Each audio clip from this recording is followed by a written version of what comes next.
Hello everyone, welcome to day 35 of my 77-day video challenge.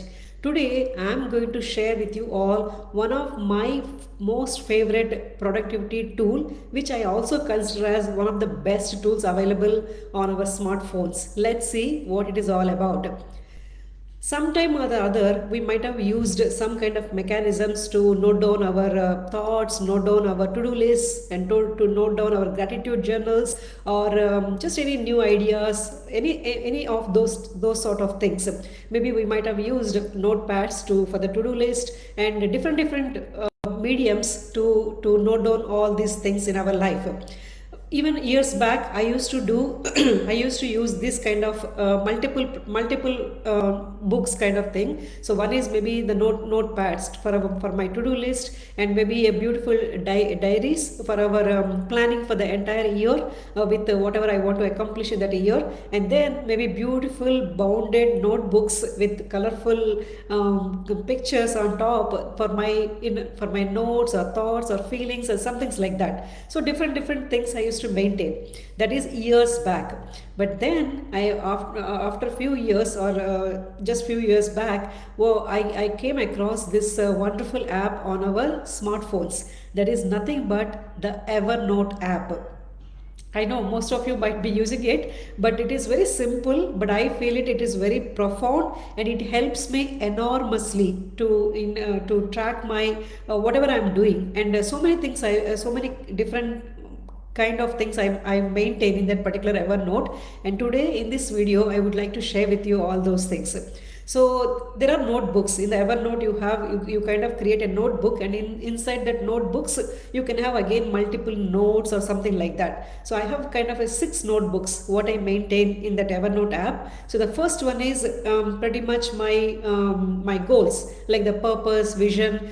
This I wrote years back, like maybe I might have started in 2012 or 2013, and there itself I maintain. So in the down I can see 2013, then 14, 15, 16, 17, like that till 24. So I can see my previous years as well, how my goals were changing and what I was trying to accomplish in that particular year, something like that. So I have big letters written, my purpose, my vision, and then there are 5-6 categories, like work life, what I wanted to do in that particular year, any certifications I'm working on, and then maybe personal life, any crafts I'm learning, or personally maybe my races, if I'm trying to run any marathons or something, what are the plans I have for in my personal life.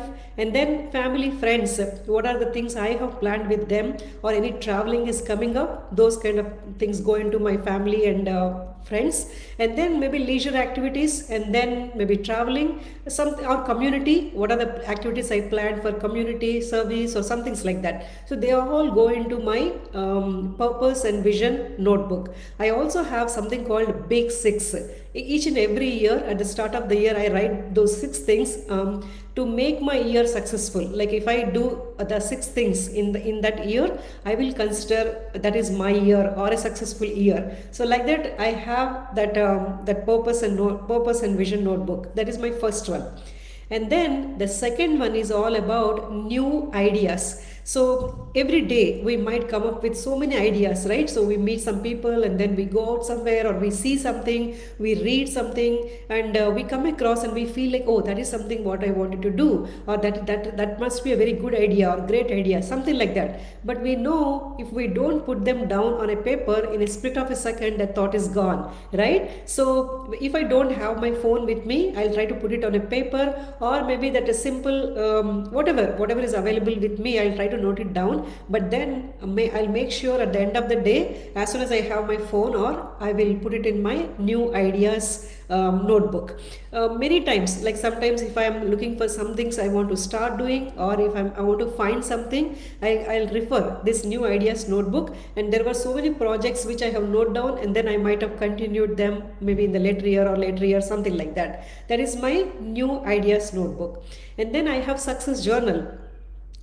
again, in each and every day we might be accomplishing many things, right? Small things, like even getting a recipe all set or all right. We that there is, I mean, that is really a big moment. I feel like whenever I follow a recipe, and if it comes down as I see in that YouTube video or somebody have said, I feel it's a big accomplishment following those steps.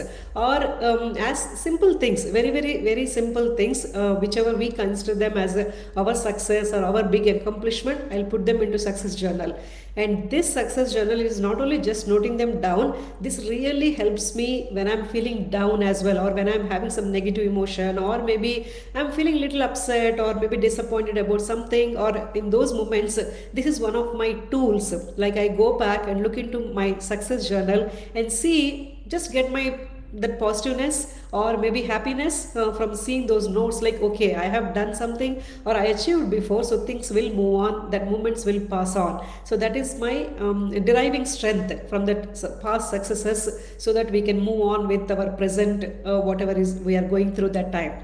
That is my success journal, the third one. And then fourth one is lessons learned. This is again very important. Again, we might be meeting so many people, or we read in the books, I learned something new, or I wanted a new perspective, in a new direction I'm going into. So this is something what I wanted to learn and keep it with me predominantly. So those things go into my lessons learned, which I don't want to forget, and I want to make use of it, or best practices to make our life little better and improve the quality of our life. So those goes into my lessons learned. And then the fifth one is all about the daily dialogue. I call it as a daily dialogue. So it is nothing but just some notes, like my thoughts, feelings, some things are happening, and then I wanted to just talk with somebody, like maybe we might not find that right person at that time to talk with anybody, so that this is my person, this is my friend, or this is my whatever it is. So sometimes those notes go with, I think maybe sometimes I write for 45 minutes or 1 hour also, because I just want to let it out and let it out. That is one of the mediums we can use, instead of keeping everything in our heart, just put it there. Sometimes I think if I go back and read those daily dialogue, that notes whatever I made for 45 minutes or 1 hour or so, I can definitely publish a book with the content whatever I have written there. So maybe one day let us see that. So that is my daily dialogue. And then last but not least is all about gratitude journal, right? So I call them as happy notes. They are like my musical instrument. So whatever makes my heart sing, those are my those happy moments basically go into my happy notes section. And so many moments will be there, again so many blissful moments will be there in our entire day, simple small moments which made me happy, or which brought that positive vibrations. So those things I give thanks to those things, and they go into my happy notes. Even that is also one of the things when I read along with my success journal sometimes, just to see how many happy moments we had in our day-to-day life, and just things will move on. If things are not looking better at this time, but they'll definitely look better as the time passes by. That is what that happy notes is all about, a gratitude journal. So those are my 6 notebooks what I maintain in my Evernote app, and that phone is always with me. And I always, whenever I'm waiting somewhere, or when I am not doing anything else, so that is what I typically make some notes over there, and it helps me predominantly on so many things what I do in my, or planning things, and maybe noting down these ideas for my speeches or for my 77-day challenge. So if something comes up through my mind, then I just note it down. Okay, maybe I want to talk about this topic, that goes into there. So like that, it is really helpful, and I felt it is one of the best tools available on that phone, where you also can even add images, even you can add pictures as well. So in my happy notes or success journal, sometimes I might have add some pictures also to take that, to make that predominantly remembering that particular moment, that time. So you can add those notes along with the notes pictures as well. So that is my favorite app, friends. What is your favorite app? I know you must be having something on your phone, or maybe one of the best productivity tools which is helping you enormously in your for your day-to-day tasks. Please do share one of those apps. We will definitely want to check it out and maybe start using in our life as well. I hope you enjoyed this session. I will see you all in my next. Thank you.